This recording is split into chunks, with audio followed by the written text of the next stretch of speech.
అబ్బా అక్క ఒక్కపారి మా ఇలాకాకొస్తే బాగుండే, మా గురించి గొప్పగా చెప్పు, మా పతార పెరుగుతుండే అని గులాబీ లీడర్లందరూ కాయిష్ పడేటోళ్ళు.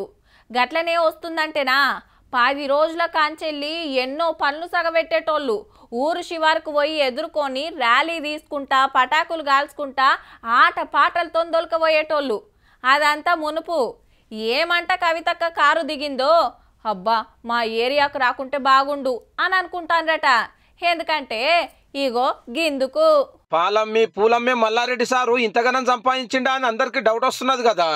ఏడ్చెల్లో నేను పూలమ్మినా నేను పాలమ్మినా అని చెప్పే మల్లారెడ్డి గారు పూలమ్మడం పాలమ్మడంతో పాటు అనేక ఎకరాల భూమిని కబ్జా పెట్టింది. హగనట మేడ్చల్ చుట్టుముట్టు 1000 ఎకరాలు అమ్ముకొని కరోడ్పతాయిండని కొత్తగా కవితక్క చెప్పిన ముచ్చట.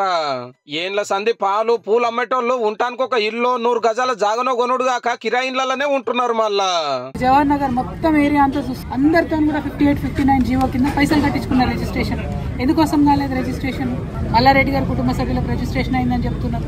వాళ్ళకి మాత్రం రిజిస్ట్రేషన్ అయ్యి సామాన్య ప్రజలకు ఎందుకు రిజిస్ట్రేషన్ కాదు? ఒక యూనివర్సిటీ, మెడికల్ కాలేజీలు, ఇంజనీరింగ్ కాలేజీలు, ఎంబీఏ కాలేజీలు బొచ్చడి పెట్టి లక్షల మందికి చదువు చెప్తున్నా అని గొప్పగా సాటింపేసుకునే మనకు తెలుసు గాని వెనకట లెక్క ఏరే ఉందటోళ్ళు.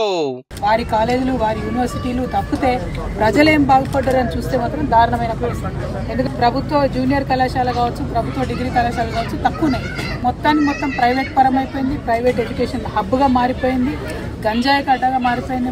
ఫస్ట్ ఎంపీ, అత్యంక మంత్రి, ఇప్పుడు ఎమ్మెల్యే. ఎన్నో పదవులు వచ్చినా పబ్లిక్ తిప్పలు చూడాడు గాని ఎంతో చేసినట్టు ప్రచారం చేసుకుంటాడని మేడ్చల్ నియోజకవర్గంలో తిరుగుకుంటా గిట్ల అన్నది ఎమ్మెల్సీ మేడము.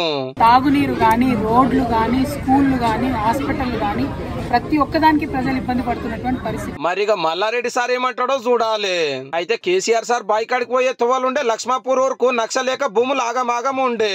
ఒక పారి కారు దిగి హే అంతా నేను చూసుకుంటా మీరేం పికర్ చేయకుండ్రి, ధరణి తెస్తున్నదే గందుకని ఎన్నో చెప్పిపోతే ఆఖరికి గిట్ల అయిందట వాళ్ళ కథ. ధరణి ఇందుకోసమే తెస్తున్నాము, ఇట్లాంటి గ్రామాల కోసమే తెస్తున్నామని చెప్పడం జరిగింది. 5 ఎకరాలు ఉన్న రైతుకు 1/2 ఎకరము, 2 ఎకరాలు ఉన్న రైతుకు 1/4 ఎకరము, ఇట్లా భూములు ఉన్నాయి లేనిగా లేని ఉన్నట్టుగా పడ్డాయి. చాలా మందికి పట్టా భూములు ఉన్నాయి, అన్ని కూడా లవాణి భూముల కింద.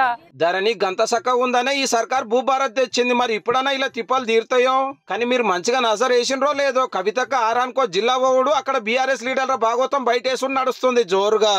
మా ఇలాకాకు వచ్చి మా గురించి ఏం చెప్తుందా అని చాలా మంది గులాబీ లీడర్లు గుట్కీలు మింగుతున్నారటోళ్ళు.